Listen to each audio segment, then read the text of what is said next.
What's up, everybody? I'm Lauren Van Vajra, and this is episode 3 of Men Have Feelings Too. Who knew?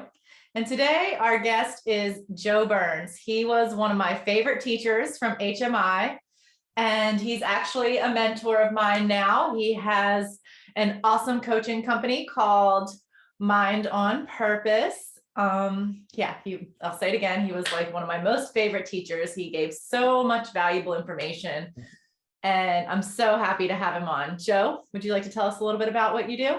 Thanks, Lauren. You're making me blush, or maybe that's my lighting that's a little bit pink. But yeah, so I am a coach. You and I met when you were going to HMI, Hypnosis Motivation Institute, and I'm also an instructor there. I was a student there, like yourself, that went through the program. Hypnosis is one of the tools I use in my coaching. I actually came to coaching. I was a walk-on athlete in college. I was nowhere near good enough to play at the level that I played at. But I just, it was always. I had a really good coach that turned me on to NLP and turned me on to kind of mindset coaching from a very get-go. When I was 17, 18 years old, I fell in love with it. I always thought it would be somewhere I would end up. Quite by accident, I ended up coaching and teaching in the stock market. Never thought that would happen. And I did that for years. And I traveled the world as having first for a big company as their national speaker, and then on my own doing that, and got into coaching stock traders. I still do coach some stock traders, but I typically do more on relationships. I work with some athletes, I work with veterans, and I absolutely love both doing groups and being on stage, but I love doing one-on-one stuff now too. I really fallen in love with it. And, so when I went back to HMI myself, it was to really kind of add, I had a background in NLP, neuro-linguistic programming, but it was really to add hypnosis to my toolkit. It's one of the biggest tools that I use in my coaching practice now. Yeah, you've actually helped me overcome some huge blocks with the hypnosis that we've been doing. Awesome. Yeah. You're a joy to work with. So thank you. So tell us about the veterans and what you do with them. I would love to hear more about that. So working with veterans is I do some good bit of pro bono work there. I absolutely love it. I think it's a completely underserved community, and I did not have the honor to serve myself, but my father did, my uncles did, my grandfather did. So I come from a family that has, a background. And, I kind of saw even my own dad's, I saw my own family struggles with it. And so it was just something that as I started getting into it, I've become more and more passionate about. And I'm really trying to expand that aspect of it because I just love it. That's beautiful. And what are a lot of their core issues, if you had to pick a couple that veterans are suffering from? Well, I think, as in anything, it's a lot of the stuff that I work on in terms of my typical mind on purpose practices, what life throws at us. But a lot of times they're a member of a team, or they're a member of a unit, and there's a lot of camaraderie there, and there's transitions. I saw that a lot with some of the athletes coming out of college. I saw some of it with my friends coming out of high school. Some of us, when we transition out of relationships, just there's a lot of times it's adjustments, and how do we put ourselves in the present with an eye on the future, and kind of taking the love, the lessons, and the learnings from the past, and kind of bringing that into the here and now. So I think it's pretty consistent with the way that I work with everybody. Okay. And would you say that since veterans are such an underserved population, are they not used to really opening up and sharing their feelings? Are they people that have been stuffing them down? Well, I would hate to isolate that aspect of the population at all, just because I think that's an issue in our times right now. I think it's an issue, especially with what we're going through as the world's in shutdown and in lockdown. And, I find that, again, I would say the people that I have, the coaching clients that I have right now, that I work with the most right now, are people that are in a relationship, trying to find a relationship, just got out of a bad relationship. Mm-hmm. And so, okay. Not that, because that's a lot of my pro bono work, and it's a side passion of mine, or just a passion of mine. Mm-hmm. But a lot of the folks, with what we've just gone through as a world, and with being in lockdown, and with, and being shut off from everybody, it's been this big macrocosm, or maybe it's a microcosm, I don't know, but it's been, it's really put on display this distance, that I know you are very into this idea of, helping people, and men and women kind of find their femininity, their masculinity within themselves, and also within a relationship, and how they come in touch with that. And I think it's a really big part of that. So in any of the areas of the community that my clients come from, this idea of connection is just such a big thing. And how do we find connection? And, so the theme that I have in the Mind on Purpose is, I always say, first you get on purpose. In other words, you get intentional, you build some routines, and you build some habits, and you build some things that, that are going to serve you and kind of get you out of survival mode and into what I call thrival mode. And then a lot of people want to kind of find what their next, what their ultimate actual purpose in life is. So I say, first you get on purpose first, get intentional first, be intentional in your relationships, be intentional with yourself. And, then you can start to kind of move to this higher version of ourselves that we all want to be, as opposed to this survival version of ourselves that we're all trained to be. And, we talk a lot about this from HMI, from our work together, this whole idea of how our mind works. And, we're hunter-gatherers, we are made to be in survival mode. I mean, that's what's kept our species alive for hundreds of thousands of years, or, however long somebody might believe that the timeline is. I believe it's hundreds of thousands of years that we've developed this, this primitive hunter-gatherer mind. And now you take it into the modern day software of Facebook and relationships and everything moving so fast, and now COVID and Zoom, and all of these things. And, we can get in that fight or flight mode very, very quickly. Yeah, I mean, and it feels the same to us as if we were actually being like chased down by a tiger, right? Yeah, that's exactly it. And you know exactly where to go with that, because we've talked about it so much. But for everybody, I always say, if you and I are, let's say we're in the same tribe, maybe we're brother and sister, maybe we are, mated, or maybe we're just from the same tribe and we're walking to the watering hole. Our mind wants to know all the time that we're on the right path. Right? We are on the right path. So we're going to be looking for signs that we're on the right path all the time. So we're going to be looking for sounds of water, footprints in the mud. We're going to be looking for, animal prints, all these types of things that are letting us know we're on the right way. And we can go without food, but we're not going to go a day without water. So we've got to get to that watering hole. And we're looking for signs that we're there. If we get there, we're going to have a huge dopamine reward saying you did it. You chose right. You're there. If we get there and the watering hole is poisoned, or you get there and the enemy tribe is there and they're outnumber us, or or it's dried up, or it's then we're going to have a huge dopamine crash telling us you chose wrongly. This is not the way to survive. And so you take that into modern society, and when you take it into relationships, or you take it into somebody ghosting you on Facebook or something like that, and then along that path, and all the time, not just on the way to the watering path, but our hunter-gatherer mind is going to look at everything through a threat assessment lens. That spider will kill me. That spider over there I can eat. Let's split it. That, like you said, that saber-toothed tiger.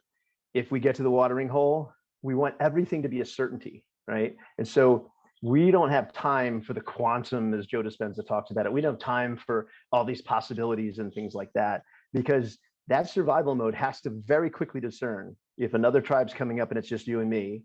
Is that our friends? And if that tribe's not our friend and they're a threat, then we better get out of there pretty quickly before they kill me and carry you off, or kill you and carry me off, whatever their preference is, right? But if they're our friend, and they come up and they bring us some fruit, or they bring us, maybe some extra meat that they have, that's a good thing. And we're going to remember that good thing. But aside from everything being in a threat lens, we're going to look at it through a real negativity bias. And what that means is the tribe bringing us fruit, that's nice. The tribe killing us and eliminating us from the gene pool forever, that is a threat to our procreation. That is a threat to passing down our genes. That's a threat to our physical body. That's, so that threat is going to be so much more, have so much more jeopardy, so much more intensity to us. Now take that into the modern world. And like you said, somebody ghosting us on Facebook, or somebody, so it's not usually a threat to our physical body in our modern society. It's usually a threat to our identity, our self, that sends us into that fight, flight, or freeze, right? And so connection.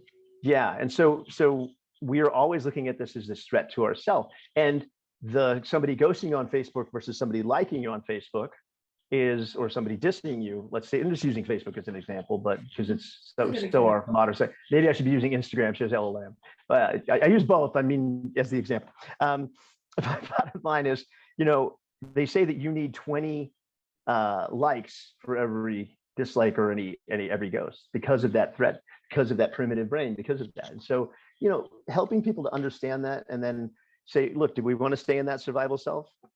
Or do we want to get in our thrival self? Do we want to be this kind of higher version of ourselves that's on purpose, that's intentional, that feels good, like it's really all about? Yeah, thrival. There you go. And then we have some different processes and ways that we talk about with our clients to get them there. Yeah, I love what you say about is it true? Does it serve you? What are the infinite other things that could be true? And what's the gift in it? That is so powerful. How did you come up with that? I love that. And so 4 things that you control, right, are, and the question, because we all want control. We all want this idea of control, but it's really just an idea. And again, it goes back to our hunter-gatherer mind. We want to know with certainty that something, when you have certainty, you have control. When you have that sense of control. But certainty also closes us off from all these other possibilities. And so let's say you were expecting a call back from somebody and you don't get that call back. Well, your mind starts racing and goes into threat assessment and says, well, what did I do? But it's trying to find an answer very quickly so that you can have that certainty, you can have that sense of control. But, when you really sit down with your clients and you ask them, your coaching clients, and you say, do we control other people? Do we control our husband or wife or our spouse or our boyfriend or girlfriend or our boss or our kids? We don't control anybody else. We don't even control the thoughts that come into our head. We have like 60,000 thoughts that come into our head, like on a daily basis, they say on average, right? And they just come, sometimes they come, you and I know from our old programming, sometimes they come from our mind just running amok. You gotta let them have their little moments, What's the old saying, it's like the rider and the elephant, the mind can just be the elephant taking off and, who's in control of who. And so anyway, so once you start to break down what we actually can control, so if we don't even can control our thoughts, what we can control is our awareness or our focus. So we can redirect our thoughts, we can refocus, right? We control I call it, along with that, kind of secondary to that, is our reticular activating system. And I heard you talking about this on another podcast. It's, and one of your earlier podcasts, and it's one of my favorite things to talk about. I call that your search engine. Yes. It's like, it's like a Google or YouTube search engine. I always joke, if you look at my phone, you look at my Google search, my YouTube search engine especially, and you see like lots of meditation and music and things that kind of raise my vibration and bring me up, I'm going to be in a pretty good place. And and what does that search engine do? It gives me more of that, right? It says, oh, this is what you want, here's more of it. And if you see a lot of politics on there or divisive stuff on there or something like that, I'm probably not in a very good place. So what we want to do is kind of, and that reticular activating system is working whether we control it or direct it or not. And so what we want to do is direct that. And then we control the questions that we ask, like the 4 that we came up with. And those just kind of evolved, but life is the quality of the questions we ask. And it's not always the answers that we get, because those questions redirect our focus and redirect our search engine, right? And so when you ask the first one, is it true? And this is like, to shake up that certainty that it must be this. This person's talking to me like they must mean this. They must have it in for me. My boss must hate me. My spouse must be mad at me. And sometimes it's just us future tripping, going into our old stuff, bringing baggage from our old things, or just being our kind of low vibration self. The minute you say, is it true? It starts to shake that. It starts to shake that certainty. It starts to shake that, oh, it must be this one thing, and put it in a box. It must be that spider or that spider, right? And then the next question is, and oftentimes it's not true, right? A lot of times it's just not true. And everybody laughs like that, right? So, but then you ask, well, even if it is true, does it serve me to think that's true? Is it helping me? Like, is it helping my state of mind? Is it helping my state, my vibration? Is it helping any of that stuff right now? And if it's not, then move on to the next one. What are the infinite other things that could be true? And now we're going into the quantum. Now we're going into possibility. Now we're going into, that person's yelling at me. They might be having a bad day, right? That person cuts me off. They might be trying to get to work, instead of making it all about ourselves and making it having to do with our ego. Remember, because again, it's not a threat necessarily, although somebody cutting us off in traffic could be a threat to our physical self. But It's that threat to our ego self, right? It's that threat to our ego, that survival self, that idea of ourself. And so once you start to ask these better questions, what are the infinite other things that could be true? And then finally, my favorite one is, if you just get to the fourth one, what's the gift in it?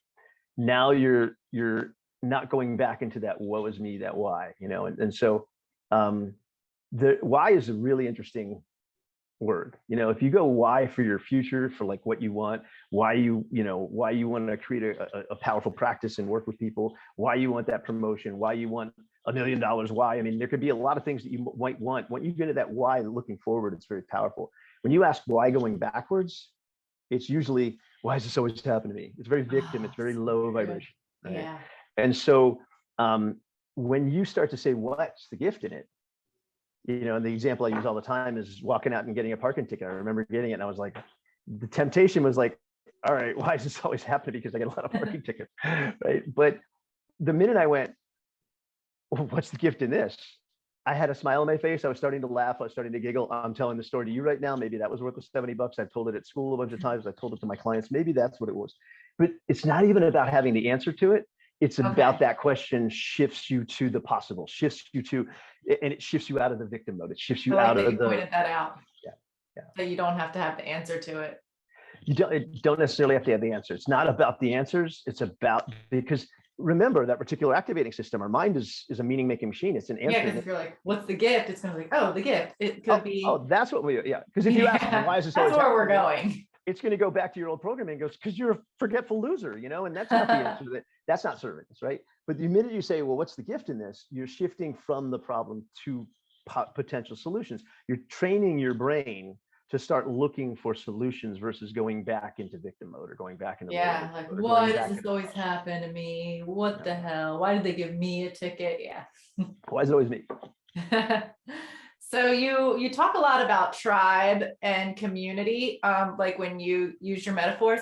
Do you think that tribe is something that we are lacking and that we need more of as humans?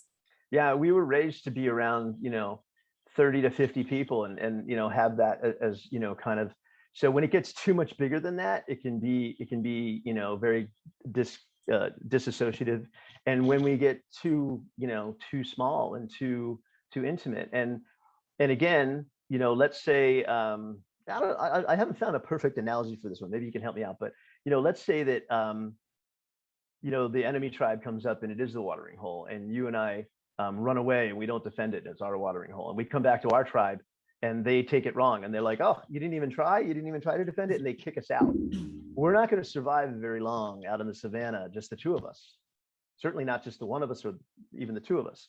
We're not going to survive very long without that tribe. You needed that tribe back in the old days to survive. And we're just, you could say it, nature and nurture, to have that community, have that support, in the way that the children were raised and in the different, the different things that were divided up amongst the tribe. And so, yeah, I do believe it's really, really important to find, a support system, a community.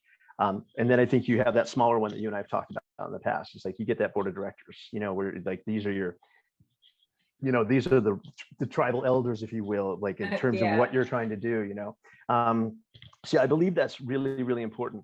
And so that's why so many people fear public speaking. That's why so many people fear rejection. And that's why so much of that is taken into our modern society again.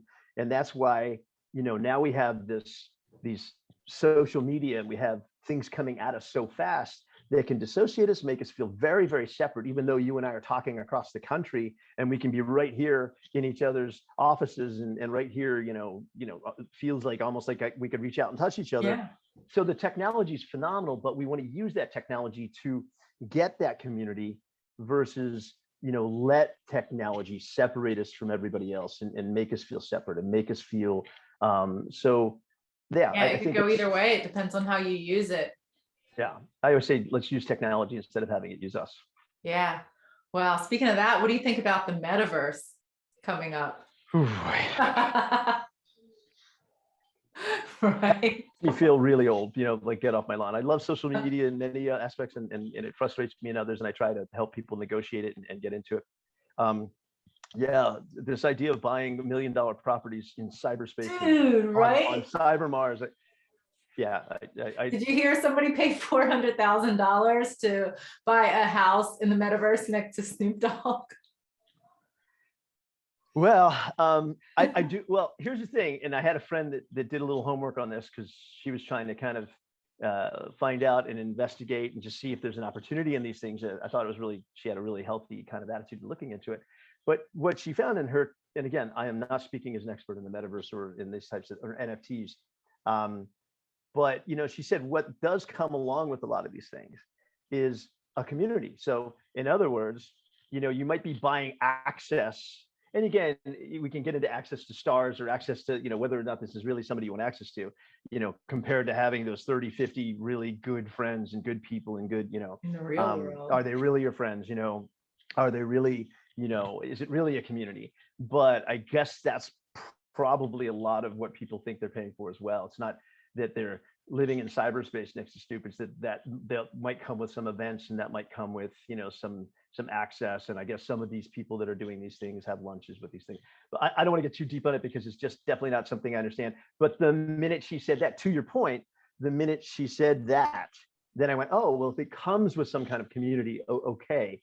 But as we've seen, with a lot of these other maybe not so positive social apps or OnlyFans or things like that, that idea of what they're actually buying and that idea of community or that idea of access to somebody that they think they're getting. And again, a lot of what you're talking about in terms of men and getting closeness and being able to work on their feelings and things like this, and I have a 12-year-old and I see how much time he and his friends spend online. Yes. And again, so I fear that in 10, not even 10 years, I mean, God, these things go so fast, people will be able to sit in suits on their couch and feel like they're so connected when they're really not. Right. And that access, is it really a community? Is it really the connection that that you and I are talking It about? becomes such a disembodied engagement. Right.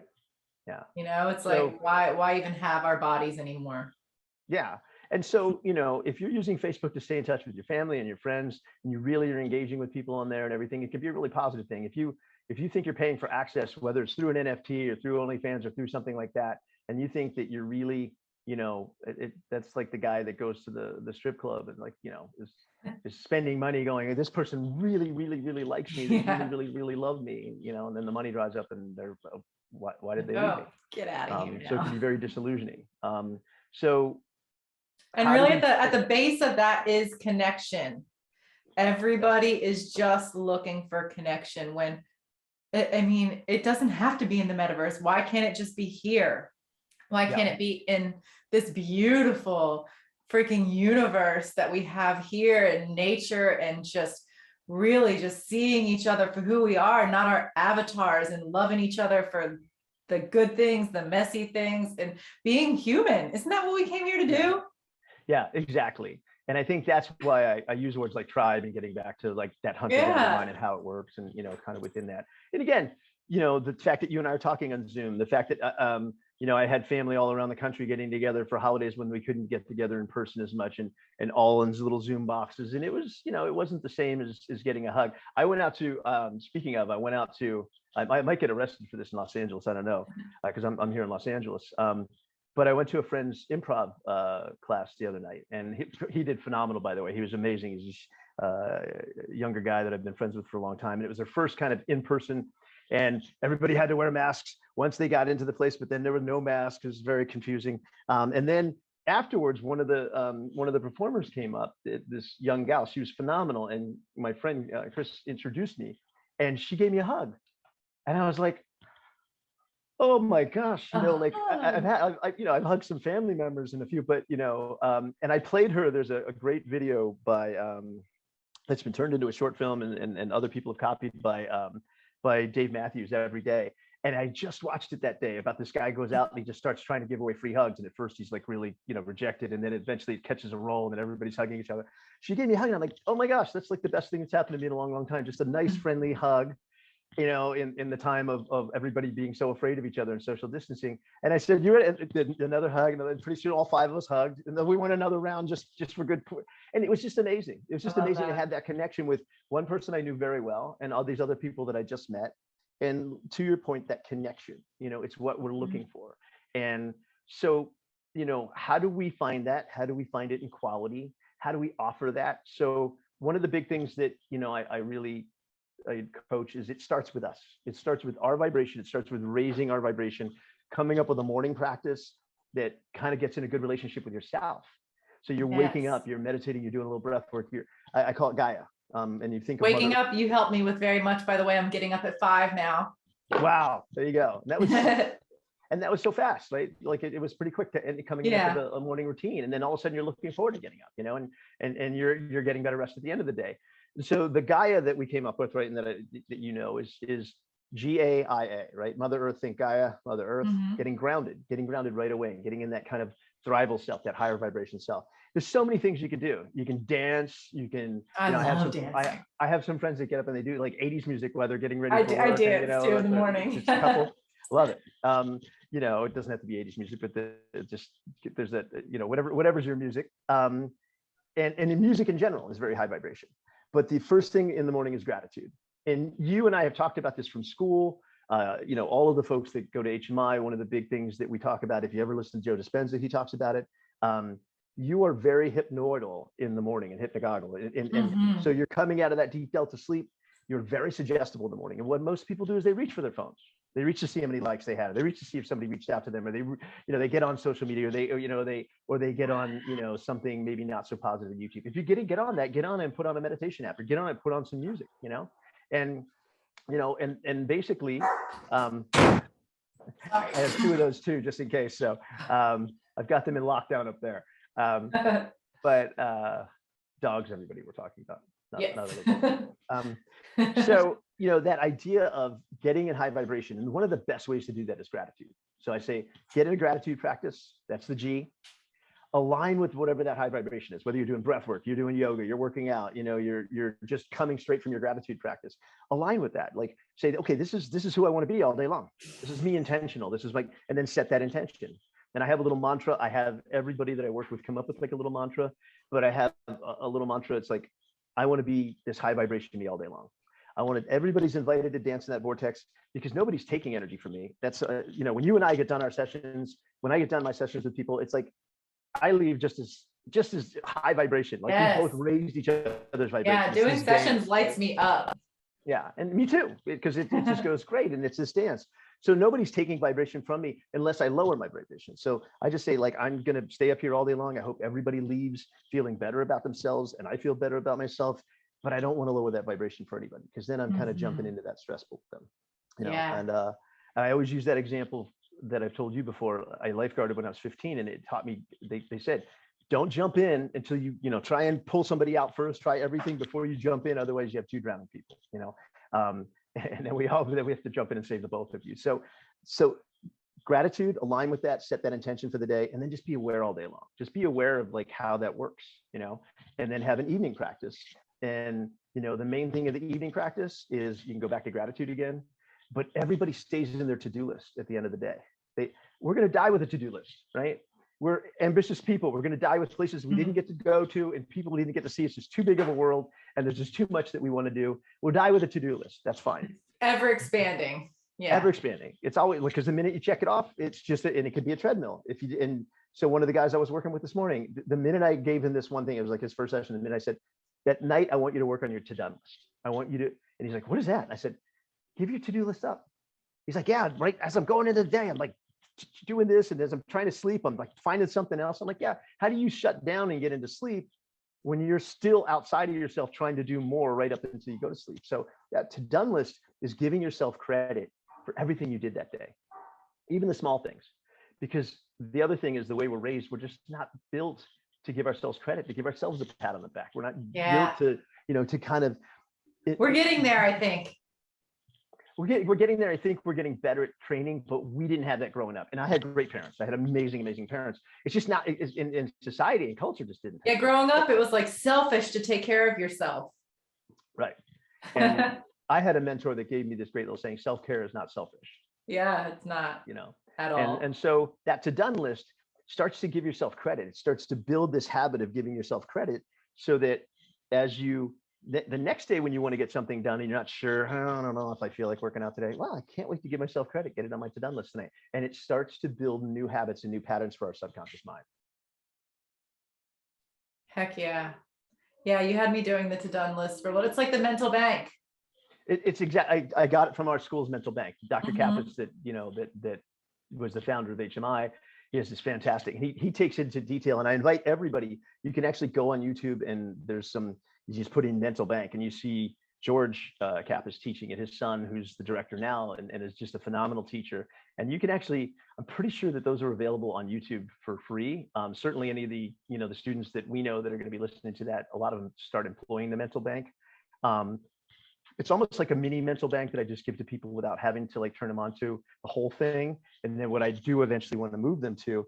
And so for those of you that are listening to Lauren's podcast, to our podcast, or our session here, is the idea of the mental bank is to literally mentally pay yourself for doing these things, so that you're kind of creating a value to these things and you're socking it away, so that, and you're using mental bank money, because money has this kind of idea of value to us, but it doesn't have to be that you're trying to make more money. You could be trying to lose weight. You could be trying to get in shape. You could be trying to have a great relationship. And a lot of the people that come in and apply it to their relationship end up finding that idea because they're giving themselves credit. They're keeping that high vibration. And what's more attractive than somebody confident, high vibration that's in their thrival self versus somebody that's very reactional in their survival self? You work with a lot of your clients on that in relationships too. Like when you talk with men, you have them question like how they approach each situation, and is it with their higher self or thrival self? Is that right? Yeah. So that's the idea of being on purpose, is stepping into it. And the story that every one of them, you've heard this too many times, but they all get sick of me telling it, and I told it like twice already today, is I always use that example. I remember when my son was 8, he's 12 now. I was taking him to, at the time it was Target, because he said, I hate Amazon. I said, why do you hate Amazon? I mean, you get a lot of your stuff from Amazon now. He goes, because they drove Toys R Us out of business. This was him as an 8-year-old. It was pretty observational. So at that time, the only kind of toy store was Target, and I was taking him to Target. It's 3 weeks before Christmas. Of course, you're taking an 8-year-old to a toy store 3 weeks before Christmas. He's going to want something. So I said, okay, how do I prepare this? I told him we're going shopping for other people, but you can get one toy. And I said, you can get some bubblegum cards and one small toy, because he's going to see the big toy aisle and he's going to want everything. And he's 8, right?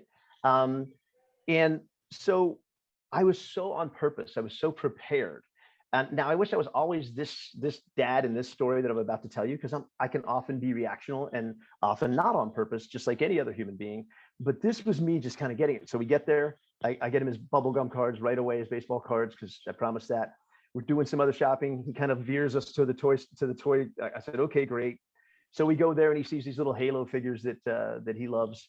And I said, okay, great. You can pick one out. And there's like, a whole plethora of them there, 5 or 6 or 7 of them. And by the way, I'm looking for ideas for his Christmas, so I can come back later and buy them and I can see what he's attracted to. And he's like, can I get 2? And I said, no, you already got the bubblegum cards. There was more thing, then you can have 1.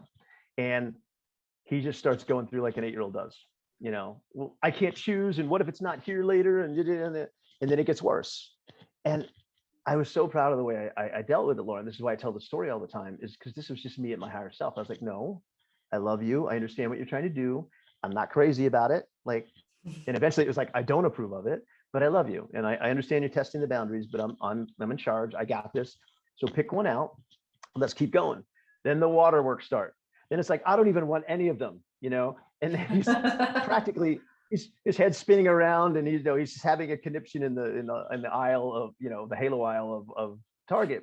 And, telling me he doesn't want to go out to lunch later with my father, with his grandfather, who he loves and loves spending time with. And as the story progresses, so I just kept in that place. I just stayed there. It wasn't my reactional self. I said, look, I don't approve of what you're doing, but I'm in charge. You can pick anyone you want, or I'm going to pick one. And we're going to wash up your face. We're going to go meet your grandfather, and we're going to go have a wonderful day. And let's pull it together here. And then a lady comes around the corner, and a couple other parents, but there's a couple other people. One lady comes around the corner, and she has what I'm seeing is the most judgmental look on my face. And this is where the "is it true" came from, right? And she's looking at me and looking at him, and like, almost like, and I I'm thinking to myself, she's judging me. She's thinking I'm a horrible parent. She's thinking I have a horrible kid. And then it hit me. Wait a second. Is that true? I mean, maybe she has gas. maybe Yeah. she's having a bad day. Maybe she's got an upset stomach. Maybe she's going, oh my God, I've been there. My kids are all grown, but I know where you go. Doesn't matter because I'm never going to see her again.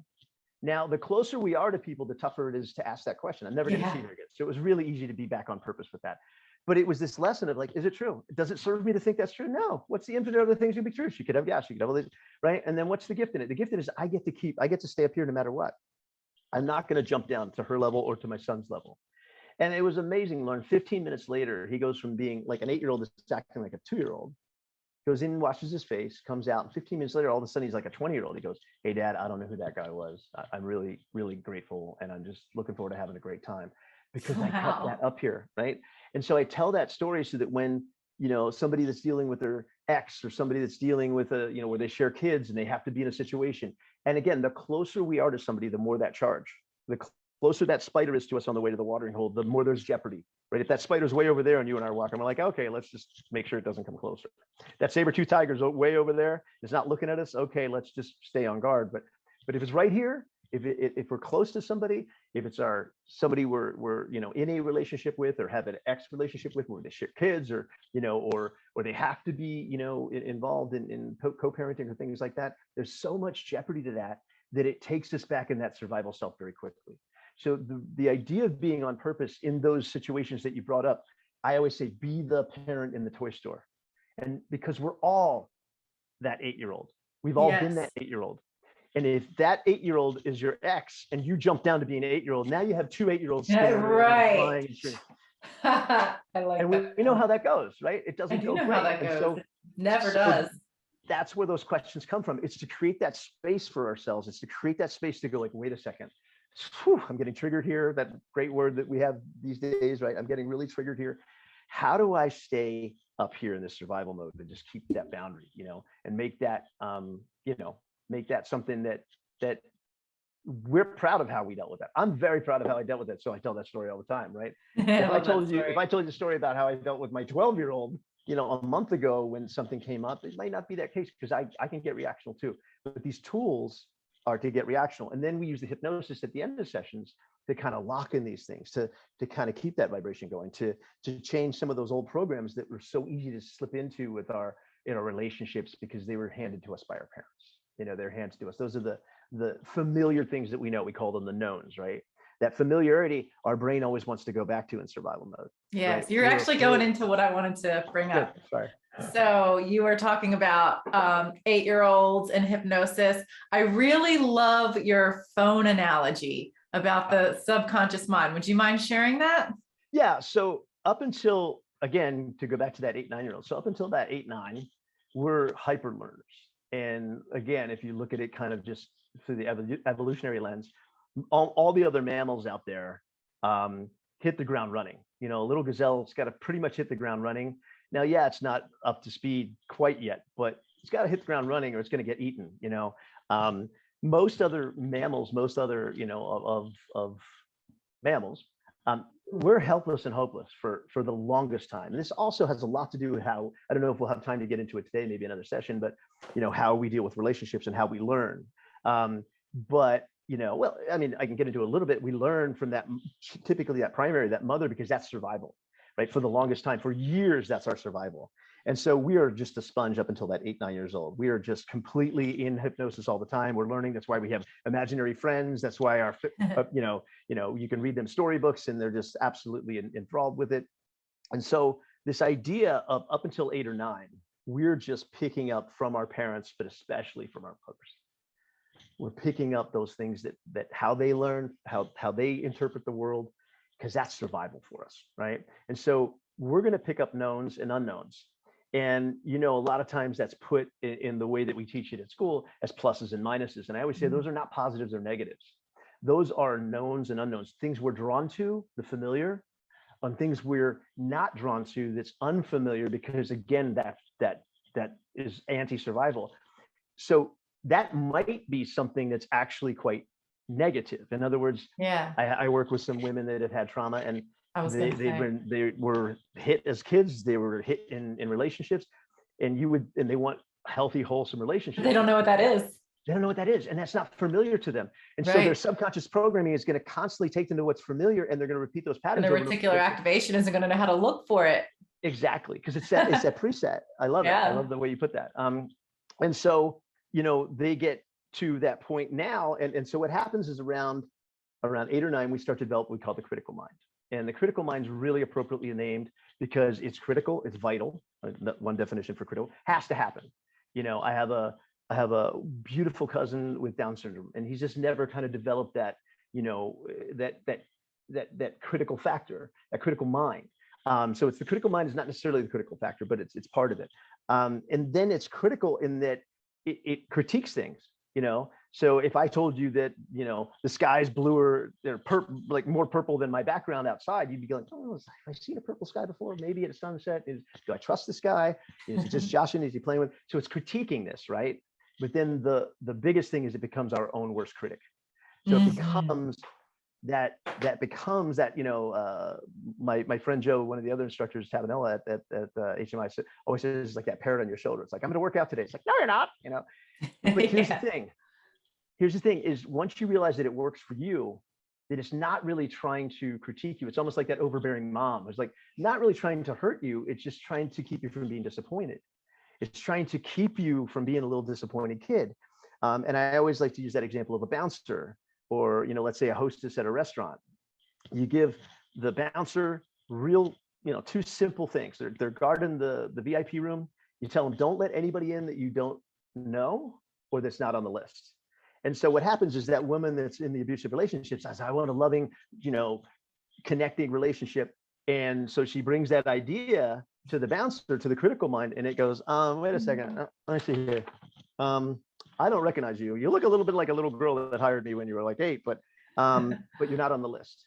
And so what hypnosis does is it helps sneak around the bouncer, but then all the coaching stuff helps get it on the list. And then the phone thing is really like when you think about it this way, I tell all my clients when we're first doing this, I say, let's imagine, now I'm not going to really ask you to do this because they get really protective of their phones, but let's say, look, I'm going to tape our session on my phone. So you have it. And so you have, a recording of it. So Lauren, will you, let me use your phone for my son. He's out in the lobby and he forgot his iPad. And these kids, he's 8 and he's never going to be able to concentrate. Yeah, he'll be like, knocking at the door. But you're like, wait a second, my phone? No, that's crazy. And so you hear, their session is going to be great and you've been well recommended and all that sort of thing. So you're like, okay, this one time I'm going to lend this little kid my phone. And we have a great session. And this is exactly how I present it to my clients. And then what happens is you're walking out the door, you almost forget it because we have such a great session. And then my son comes up to you and goes, here, Lauren, thank you. And the first thing you have to do when an 8-year-old hands you the phone is you got to wipe it clean because it's probably all crusty and, whatever. God only knows where it's been. All right. And so, but you notice that he's put on all these programs, like he's put on, Marvel Comics and Fortnite and these things that don't serve the adult you. And I always ask, like, you're not going to haul off and hit my kid, right? You're not going to yell at my son, right? But what you are going to do is you're going to take those programs off because they don't serve the adult Lauren. And those things they were put on there by somebody else. They were put on there by an 8-year-old, right? And so once they start to understand that, I say, now here's the deal. All the programs on your subconscious were largely put on there by your parents. They were put on by an 8-9-year-old you trying to do their best in the world and understand what was familiar, what was unfamiliar in survival mode, of course, right? And so at the same time, just like you wouldn't hit my 8-year-old, don't hit your little 8-year-old inside that was doing their best. But you're still going to take those programs off. And that's what we do in hypnosis. That's what we do as coaches is those programs you can't take off. You would take it, if it were a phone, you take it down to the AT&T guy. You take it down to the Verizon guy or gal, right? And they would take it off for you. And I just joke, I'm like, I'm that phone guy. What we're going to do is take those programs off of the subconscious. And it's the same thing when you start to get your critical mind working with you. So if you did come to the bouncer, and you were bringing me to your nightclub or to, let's say, a restaurant that you started, and, the gal's out front and she's doing a great job. And she's, we walk up and it's Lauren's Bistro, and, she says, hey, you guys, we're the hottest place in town right now. You can't even get a reservation. I'm sorry, I can't seat you. And, you could yell and scream at her, or you could say, come over here. What's your name? I was about to say Karen, but that has other implications these days. Jennifer, okay, Jennifer, you're doing a great job, but I'm Lauren. That's my name on the thing. You work for me. So you're doing a great job, and I appreciate what you're doing, but that's my owner's table over there. This is my friend Joe. We're going to go sit in the owner's table, and anytime you see me coming, get the owner's table ready. So thank you. You're doing a wonderful job. That's going to be the type of owner that we want to be. That's the way we want to talk to our own critical mind. That's the way we want to talk to our own inner child, right? Is instead of beating them up or get in a conflict with them and create conflict, because that's the reticular activating system. If you get in that fight with it, I'm going to work out today. No, you're not. I'm the boss. No, you're not. Like, it's almost like we get psychotic. Like we get, like, we're in this like psychosis with our critical mind, with that part of ourselves. You just go, hey, I appreciate this, but I'm in charge. I got this. Yeah. And thank you for the Thank you for that. And what do you think about like letting that like critical mind or ego or wounded inner child have its little moment for like a couple seconds, and then you're like, okay, well, these are experiences that I'm actually wanting as an adult, and I understand, and thank you for trying. Yeah. When you're thankful, instead of just like stuffing it down, like, nope, get out of here. You're taking the charge out of it. And again, back to the story with my son, because there's been times I've yelled at him, and where does that go? I don't get. Instead, I was like, hey, look, it's okay. I know you're doing everything you're supposed to do as a little 9-year-old, 8-year-old. You're trying to, but I'm in charge, right? So I do think that's really, really vital. And I'll give you an example. So we talk about the flow state, and we talk about using all this to kind of get the flow state. Yes. I had this guy that's been working with me for a while, and all these things that we talk about, he came in today, and he was, I don't want to give too many, I'm sure he would be okay with, but I want to keep it kind of vague. But he went on this trip with a couple people that he wanted to have kind of this experience with. And, it didn't quite go the way that he had planned. It was a couple of those kids, and, he had planned this whole thing and going back to see some family and everything. And he handled it so great. Like, he went out with the one and had an amazing experience, came back, sat with the other, just so on purpose. And he was like, I was just so present. I was so in the flow. I was so there. And he's like, I want more of that. I want more of that. And he started to realize that, like, that was what we've been working on all this time. And now he wants more of it. How do we create the habit of that?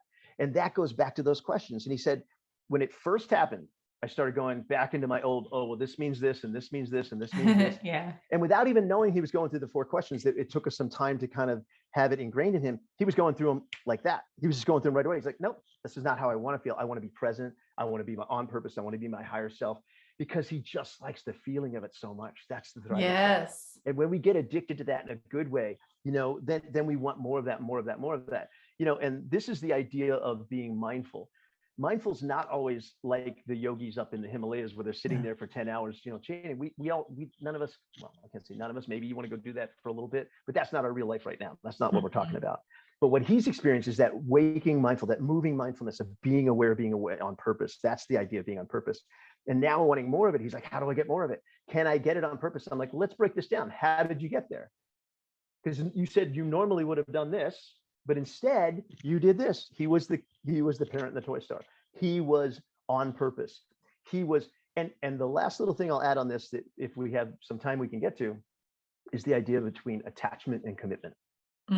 Right? He went on this trip with an intention and an outcome that he wanted. He wasn't attached to the way it would come. Oh, it's my plans, it's my way, it's this, it's this. He was committed to it. And when he switched gears and everything, he found he got it even more. So, one of the big things that I work on with everybody is this idea of attachment versus commitment. Attachment can, and I always ask them, I want to get what they think the difference is. And I get these amazing answers. Some of the, every time it blows me away. But it generally comes down to the attachment is very much that primitive brain going, it has to be this way. I want to, make $50,000 this month, and it has to come this way, And then if you have that commitment, you go through all the things of raising your vibration and being on purpose. It might come this way, and it might completely surprise you, but it might come to you as you keep your vibration, as you stay on purpose. And again, I don't mean to always throw it back to money. It's just so measurable. No, it's so, it's an energy that really flows through everything. Yeah, there's nothing wrong with that. And again, abundance is one of the big things that everybody can always, have that energy and that work on. But that idea of not being necessarily attached to the way it has to come. And then you're present, then you're here, as opposed to, and I always talk about it like, it's like 2 actors reading lines, and that's why I like that idea of improv, And one of the last little concepts we'll present on this is, I went to my friend's improv class. There's an old rule of improv. You don't say no to an idea, because then it stops. And I'll just use an example that I heard another presenter use. I wish I could give them credit, but I know. It was Stephen Kotler. So there you go, who talks about the flow genome and the flow genome process. He has a good, I'll just use his example because it's such a good one. He's like, if we're in an improv class and I go, there's an elephant in the bathroom, and you go, no, there's not. Scene's dead. It's over. Like, you've completely shot off all the possibility. You're attached to your own outcome and you're not there with the other improv or the other actor, right? You're playing it your own way. Yeah. If you go, yes, and I think he's using all the toilet paper. Now that's funny. That moves the scene along. And all of a sudden it keeps flowing. And so the idea of a commitment to kind of staying engaged and being present, now you've taken it from your own vibration to being, and it kind of goes with the NLP principle of staying flexible in conversation. Absolutely. Yeah. And then it gets back to what we started with, and that's connection. Connection. It's not just about being out there, meditating and it's about that walking meditation that the guy that I was working with this morning just knocked it out of the park. He really got it. He's like, I want more of this. This is amazing. I want more. I love it. Yes. Yeah. That's freaking awesome. But yeah, it all goes back to connection and relationships. And I feel like that's just what we're here to experience as humans. Yeah. And so it starts with our vibration, but then you've got to take that vibration out into how you interact with somebody else. Yes. Yeah. Because you could, that's the true test, right? You could be in your house like, oh, I'm good. I don't have any triggers anymore. And then you get into interactions with people and it's like, whoa, okay. Yeah. Right. And not just about connection, but it's really, where do we get the most pleasure out is in that sharing. It's not just having a purpose for ourselves. It's not selfishly, having the abundance or selfishly having the feeling. It's the sharing it with the others. It was the fact he was sharing with family. It was the fact that he was really connected with those that he was really intentional with, It's beautiful. I think we're heading to a good place as humans. It's just going to take a little while.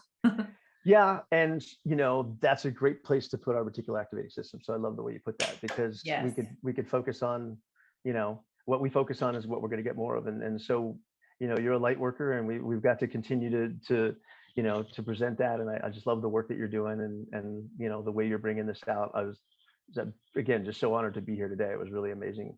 I love the work that you're doing. Now, do you want to tell me where people could find you and how people can get a hold of you if they want to work with you? The website's www.themindonpurpose.com. The Mind on Purpose, just TheMindOnPurpose, themindonpurpose.com. They can follow me at Joe Burns, The Mind on Purpose on Facebook, or Joe Burns, The Mind Op on Instagram. And they can reach out to me on any of those platforms and ask questions. It's not just necessarily if they want to work with me. I'm really going the next step now to start building out those communities. It's been, kind of on hold while I was building up some other things, but I'm really going to be building up those communities and doing some live things and online. And so I would love for people all this in the show notes too. Yeah. Awesome. All right, Joe. Well, it's been great having you. I hope you have a beautiful evening.